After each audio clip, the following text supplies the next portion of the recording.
باللہ من الشیطان الرجیم بسم اللہ الرحمن الرحیم۔ معزز سامعین کرام، آپ کی خدمت میں ہم جس موضوع کے ساتھ حاضر ہوئے ہیں چہردہ معصومین علیہ السلام کی زندگی کے حوالے سے ہے، اور آج جو ہمارا موضوع ہے وہ حضرت امام علی رضا علیہ السلام ہے۔ امام رضا علیہ السلام سلسلہ امامت کی 8ویں لڑی ہیں، 8ویں شاخ ہیں، اور جانشین پیغمبر اکرم 8ویں رسول اللہ کے جانشین ہیں۔ امام علی رضا علیہ السلام کا جو مدفن ہے ان کا روضہ ایران میں شہر مشہد کے اندر موجود ہے۔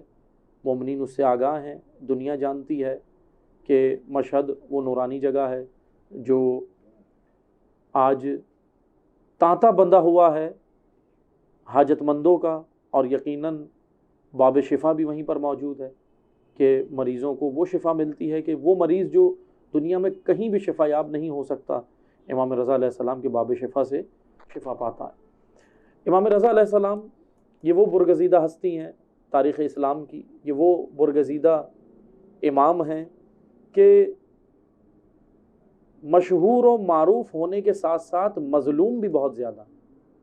اس کی بنیادی وجہ یہ ہے کہ ہم زیارت نامے میں پڑھتے ہیں کہ السلام علیکہ یا غریب الغرباء۔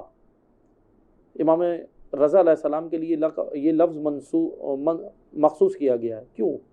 اس کی بنیادی وجہ یہ ہے کہ دیکھیں، غریب یہ اردو زبان کا لفظ نہیں ہے، یہ عربی کا لفظ ہے۔ اردو میں غریب اسے کہتے ہیں جس کے پاس مال نہیں ہے، پیسہ نہیں ہے، مفلس ہے، نادار ہے، فقیر ہے۔ لیکن عربی زبان میں غریب اسے کہتے ہیں، عرب لوگ غریب اسے کہتے تھے جس سے اس کا وطن چھڑوا دیا جائے، جس کے قریب اس کے اہل و عیال نہ ہوں، جس کے قریب اس کے چاہنے والے نہ ہوں، یعنی جو دور کر دیا گیا ہو، جو زندگی کے اندر مظلوم کر دیا گیا ہو، جس کی شہادت سے زیادہ زندگی مظلومانہ ہو، اسے غریب الغرباء کہتے ہیں۔ شہادت سے زیادہ زندگی مظلومانہ ہو، میرے ان جملوں پہ ضرور غور کیجئے گا، شہادت سے زیادہ زندگی مظلومانہ ہو۔ اور یہ بہت مشکل مرحلہ آئمہ کے اوپر گزرا ہے، کیونکہ کسی بھی امام نے شہادت کے اوپر گریہ نہیں کیا، بلکہ ہر امام نے شہادت کے اوپر اپنی فخر کیا۔ شہادت کے اوپر ہر امام نے اپنی یہ کہا ہے کہ شہادت ہماری میراث ہے، مسرت کا اظہار کیا ہے، شہادت کے اوپر ہر امام نے خوشی کا اظہار کیا ہے۔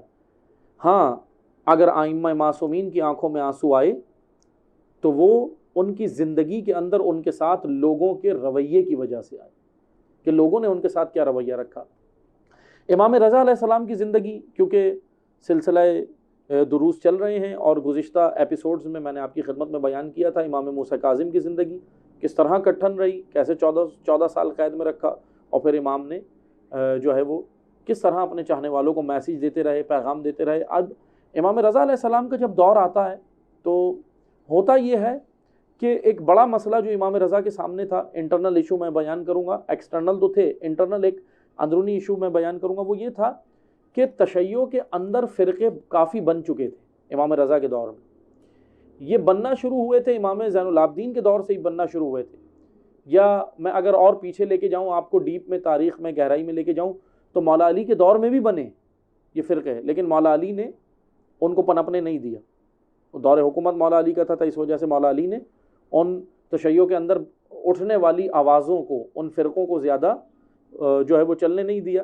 امام حسن کے دور میں، امام حسین کے دور میں، مطلب تمام ادوار میں رہے ہیں، لیکن جو زیادہ کھل کے بننا شروع ہوئے وہ امام زین العابدین علیہ السلام کے دور میں یہ فرقے بنے تشیع کے اندر۔ فرقہ زیدیہ ایک بنا، زیدیہ فرقہ۔ اچھا، زیدیہ فرقہ وہ تھا جو حضرت زید کے فالوور تھے۔ حضرت زید کے مثلاً حضرت زید شہید نے یہ نہیں کہا تھا کہ آپ مجھے امام مانو، ان کے فالوورز نے ان کو امام ماننا شروع کیا اور اپنا ایک الگ سے فرقہ بنایا، جس کی امام زین العابدین علیہ السلام نے مذمت بھی کی۔ پھر اس کے بعد امام محمد باقر کا دور آتا ہے، تو پھر اس کے بعد امام صادق کا دور آتا ہے، تو امام صادق کے دور میں فرقہ اسماعیلیہ وجود میں آیا۔ اسماعیلیہ جو آج بھی موجود ہیں اور امام صادق علیہ السلام کے بیٹے جناب اسماعیل کے فالوور ہیں۔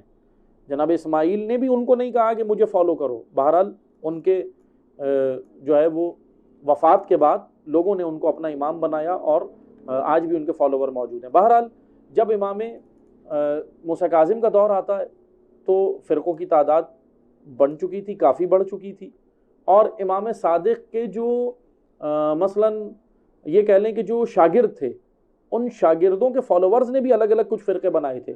ایک تھا فرقہ صاباتی، عمار صاباتی امام صادق کے شاگرد تھے، ان کے فالوور نے، اب ان شاگردوں نے بھی نہیں بنایا، نہ عمار صاباتی نے خود کوئی فرقہ بنایا، نہ زرارہ بن عیون نے کوئی فرقہ بنایا، اور نہ کسی اور شاگرد نے۔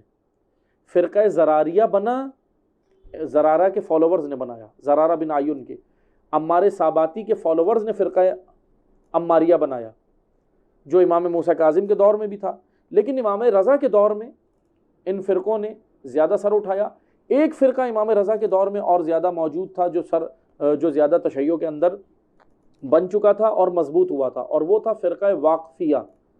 واقفیہ کے نام سے ایک اور بنا۔ بہرحال امام رضا علیہ السلام کے سامنے یہ تمام کنڈیشنز تھیں، ان فرقوں کا بھی امام نے مقابلہ کرنا تھا اور تشیع کی اصل تعلیمات کو عام کرنا تھا، اور وہ امام کر رہے تھے۔ اور پھر اس کے حکومتی دباؤ امام رضا کے اوپر الگ تھا بنو عباس کی جانب سے، اور وہ حکومتی دباؤ یہ تھا کہ مامون جب برسر اقتدار آیا، مامون جب حاکم بنا، تو اس نے امام رضا کو مدینہ سے گرفتار کروایا۔ یعنی میں یہ جو گرفتار کا جملہ کہہ رہا ہوں اس پہ توجہ کیجئے گا، تاریخ شاہد ہے، تاریخ گواہ ہے کہ امام رضا کو مدینہ سے لے کر نہیں آئے تھے، باقاعدہ گرفتار کیا تھا، گرفتاری کا حکم جاری کیا تھا مامون رشید نے، اور اپنے کارندوں کو بھیجا حکومتی، اور کہا کہ مدینہ سے ان کو لے کر آؤ اور خراسان لے کر آنا۔ جب ہم تھوڑا سا وہ منظر سنیے گا، وہ واقعہ سنیے گا، جیسے یہ امام رضا کے در پہ آئے، اب وہ کنڈیشن سنیں کہ حالات کیا تھے۔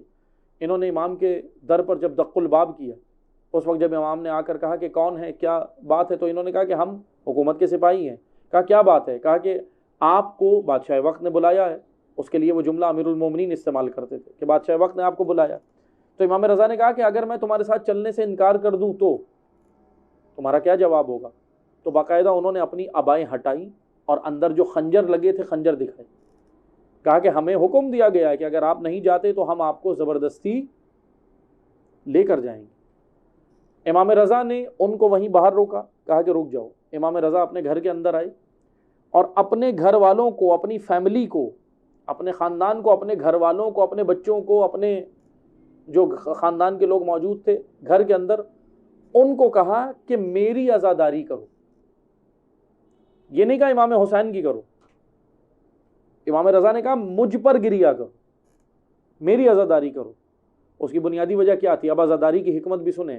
امام رضا نے اس وجہ سے عزاداری کروائی اپنے اوپر کہ مدینہ والوں کو آواز جائے، مدینہ والے سنیں، مدینہ والے سمجھیں، ان کے اندر شعور آئے، یہ سوچیں کہ ان کے وقت کے امام کو گرفتار کیا جا رہا ہے، لے جایا جا رہا ہے، شکنجوں میں رکھنے کے لیے لے جایا جا رہا ہے، کسی آسان جگہ نہیں لے جایا جا رہا۔ لیکن بہرحال امام رضا علیہ السلام کو گرفتار کر لیا جاتا ہے، اور مختصر یہ کہ امام کو حکم دیا مامون نے کہ ایسے راستوں سے گزارا جائے جہاں شیعہ آبادی کم ہو، یعنی راستہ جو تھا ایسے علاقوں سے لے کر آؤ جہاں شیعہ نہ ہو۔ لیکن خدا کا کرنا یہ ہوا کہ امام جن راستوں سے گزرتے تھے، چاہنے والے وہاں پر امام کے استقبال کے لیے آ جاتے تھے۔ اور مشہور ہے، آپ سب نے سنا، امام نیشا پور سے گزرے، امام مرو شہر سے گزرے، لیکن ہاں دونوں میں فرق دیکھیں۔ جب امام نیشا پور سے گزرے تو نیشا پور والے امام کی خدمت میں آئے اور امام کا استقبال کیا، اور امام سے، کیونکہ حاجت مند بھی تھے، امام سے کہا کہ مولا، امام نے پوچھا کہ یہاں کوئی پریشانی ہے؟ یہاں آج کل امام ایک سوال کرتے تھے، امام رضا کی اسٹریٹجی بڑی خوبصورت تھی، جہاں سے گزرتے تھے جس راستے سے، امام رضا ایک سوال کرتے تھے کہ یہ بتاؤ آج کل آپ کے یہاں موضوع کیا ہے؟ یعنی امام کہتے تھے کہ تمہارے اندر ٹاپک کیا چل رہا ہے، جیسے ہوتا ہے نا ٹاپک، بھائی جیسے ملت پاکستان، ہم ملت پاکستان ہے، ہمارا کوئی نہ کوئی موضوع روزانہ چلتا ہے۔ اب جیسے ماہ رمضان آ جاتا ہے تو رمضان کا موضوع چلتا ہے، محرم آتا ہے تو محرم کا چلتا ہے، الیکشن آتے ہیں تو الیکشن کا چلتا ہے۔ اسی طرح کوئی نہ کوئی ٹاپک ہوتا ہے ہر زمینوں کے اوپر، کوئی نہ کوئی موضوع چل رہا ہے۔ امام رضا نے جیسے ہی نیشا پور پہنچے کہا کہ آپ کا موضوع آج کل یہاں کیا ہے؟ تو کہنے لگے مولا کوئی خاص موضوع نہیں ہے۔ پھر امام نے کہا آپ کی کوئی حاجت، آپ کی کوئی مشکل؟ تو کہنے لگے ایک مشکل یہ ہے کہ ہمارے یہاں پانی کی قلت، فرزند رسول نے بحکم خدا اللہ کے اذن سے نیشا پور میں وہ چشمہ جاری کیا جو آج تک نیشاپور کیا پوری دنیا مستفید ہو رہی ہے اس چشمے سے۔ اب اسی سے سنیں، نیشاپور والوں نے حاجت مانگی، امام رضا باب الہوائی جہاں حاجت پوری کر دی۔ امام رضا جب مرو پہنچے، مرو شہر، مرو والوں سے پوچھا، یہ جگہ کا نام یاد کر لیں، مرو پہنچے، مرو والوں سے پوچھا آج کل موضوع کیا ہے؟ مرو والوں نے حاجت نہیں مانگی، مرو والوں نے بولا کہ ہمارا موضوع آج کل امامت ہے۔ تو امام رضا نے وہاں پہ پانی کا چشمہ جاری نہیں کیا، امام رضا نے انہیں گندم نہیں دی، اناج نہیں دی، چنے نہیں دیے، چاول نہیں دیے، کوئی راشن نہیں دیا۔ امام رضا نے دیکھا کہ علمی موضوع چل رہا ہے تو ایک طویل امامت کے موضوع پہ حدیث بیان کی، بہت خوبصورت حدیث جسے سلسلۃ الذہب بھی کہا جاتا ہے روایتوں کے اندر۔ سلسلۃ الذہب یہ وہ حدیث ہے، امامت کے موضوع پر خوبصورت حدیث بیان کی۔ ایک اور دو حدیثیں بیان کی، ایک سلسلۃ الذہب اور ایک امامت کے موضوع پہ۔ ایک میں امام نے کہا کہ ولایت علی ابن ابی طالب حصنی، کہ علی کی ولایت قلعہ اسلام ہے، اور جو اس قلعے میں داخل ہو گیا وہ نجات پا جائے گا۔ امام نے یہاں پر یہ موضوع بیان کیا، پھر اس کے بعد امامت کا موضوع بیان کیا، یعنی امام نے تعارف کرایا۔ بس میں آخر میں ایک میسج دوں گا کہ دیکھیں، امام کی بارگاہ میں جانے کا ادب سیکھیں۔ دونوں کو کچھ نہ کچھ ملا، مرو والوں کو بھی ملا اور نیشاپور والوں کو بھی ملا۔ مرو والوں کو مادی چیز چاہیے تھی، مادی ضرورت، ان کو امام نے مادی دے دی۔ مرو والوں کو مانوی چاہیے تھی، مرو والوں کو اہل علم تھے، انہوں نے علم کا تقاضا کیا، امام نے علم کا سمندر کھول دیا۔ نیشاپور والوں نے مادی چیز چاہیے تھی، پانی کا تقاضا کیا، امام نے پانی دے دی۔ اب ہم جب امام رضا کی زری پہ جائیں تو دیکھیں مانگنا کیا ہے، جتنا ظرف ہوگا ملے گا اتنا ہی۔ میں جاؤں چھوٹا برتن لے کے اور کہوں امام رضا نے مجھے کم دیا، اس کو زیادہ دیا، تو نہیں، امام رضا کے دینے میں، ان کی عطا میں کمی نہیں ہے، میرے برتن میں کمی ہے، میرے لینے میں کمی ہے۔ اس لیے میں دیکھوں، اب دیکھیں اس در پہ سب جاتے ہیں، اہل مادیون بھی جاتے ہیں، مادی چیزیں مانگنے والے بھی جاتے ہیں، مانوی چیزیں مانگنے والے بھی جاتے ہیں۔ تو اس لیے ہمیں امام رضا کی تعلیمات کو سمجھنا ہے اور دیکھنا ہے کہ امامت کے ساتھ ہم نے کیسے چلنا ہے۔ دعا کرتے ہیں اللہ تعالی ہمیں امامت کے ساتھ چلنے کی اور امام کی تعلیمات کو سمجھنے کی توفیق عطا فرمائے۔ السلام علیکم ورحمۃ اللہ وبرکاتہ۔ رمضان رمضان یوں قائم ہے، رمضان رمضان رمضان یوں قائم ہے، رمضان صدقہ آل محمد سے باقی ہے اس کی شان، رمضان رمضان یوں قائم ہے، رمضان رمضان رمضان یوں قائم